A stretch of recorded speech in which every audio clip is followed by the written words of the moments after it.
My name is Amanda Collins, and I never thought a simple home repair would change my life so deeply. I was a 37-year-old woman living in a quiet suburban neighborhood in Oregon. My husband, Ethan, worked overseas most of the year on engineering contracts, and I often managed the house alone. It was early spring when I noticed a leak under the kitchen sink. It wasn't anything dramatic, just a slow drip that echoed in the silence of my evenings. I called a few local repair services, and that's how I met Daniel Reed, a handyman recommended by my neighbor.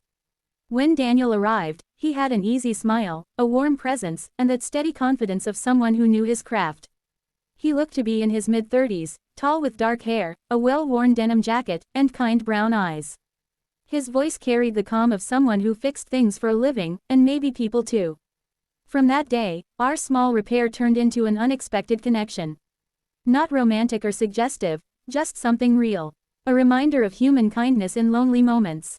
Daniel spent a few hours under the sink, talking about life in small-town Oregon, his grandmother who taught him woodworking, and how he started his own business after leaving construction work. When he finished, he noticed the loose shelf near my pantry and offered to fix it, no charge. It was a small gesture, but one that touched me deeply. For months, he became my go-to person whenever something broke around the house. A door hinge, a broken fence, a flickering light in the garage. Each time, we shared brief but meaningful conversations. I told him about my husband's work overseas, the challenges of managing everything alone, and my efforts to keep the garden thriving. Then, one Friday afternoon, everything changed. It was the annual Neighborhood Association Inspection Day, where board members checked homes for maintenance and landscaping standards. I was at work when I got a call from the association chair, Mrs. Hammond, saying someone from my household had signed off the inspection. I was confused, but I wasn't home, I told her. She replied, "Your husband signed." Tall man, dark hair, said his name was Ethan Collins. My heart skipped. Ethan was in Dubai at that moment, I'd just video called him that morning. I thanked her and hung up, completely puzzled. When I returned home, I saw Daniel's truck in the driveway. He was painting the porch railing, a task we'd planned for next week. "Daniel," I said, trying to sound calm, "did you speak to the WA inspector earlier?" He looked startled, then sighed. "Yeah, I did. She was about to leave, and I didn't want you to get a fine for missing it. She assumed I was your husband.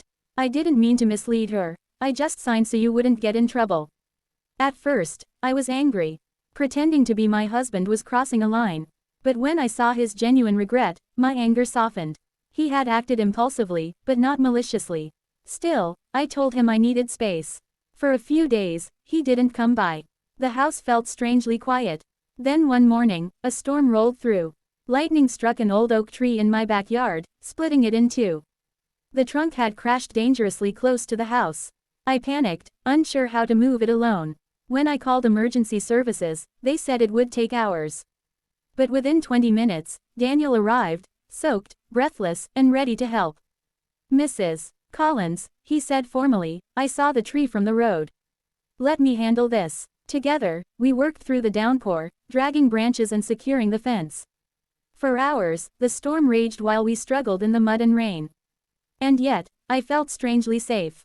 His calm focus steadied me.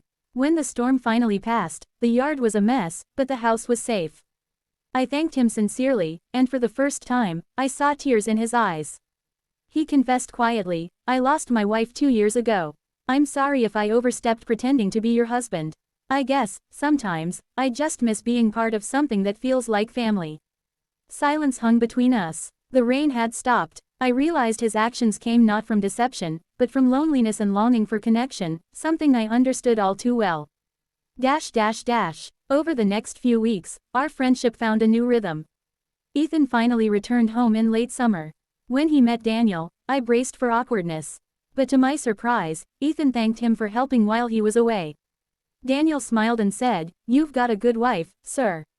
You're a lucky man." Later, when Daniel left, Ethan turned to me and said, "You seem happier."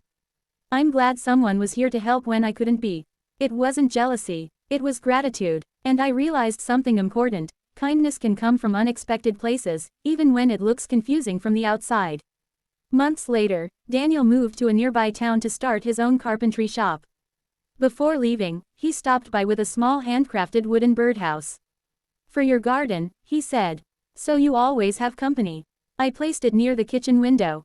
Every morning since then, small birds gather there, tiny symbols of life's surprises and second chances. I often think of Daniel, not with regret, but with warmth.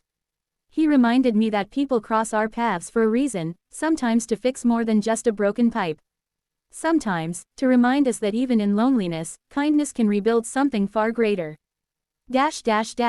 Years later, my husband retired from overseas work. We rebuilt our life together, traveling more, laughing more, and staying connected in ways we once forgot.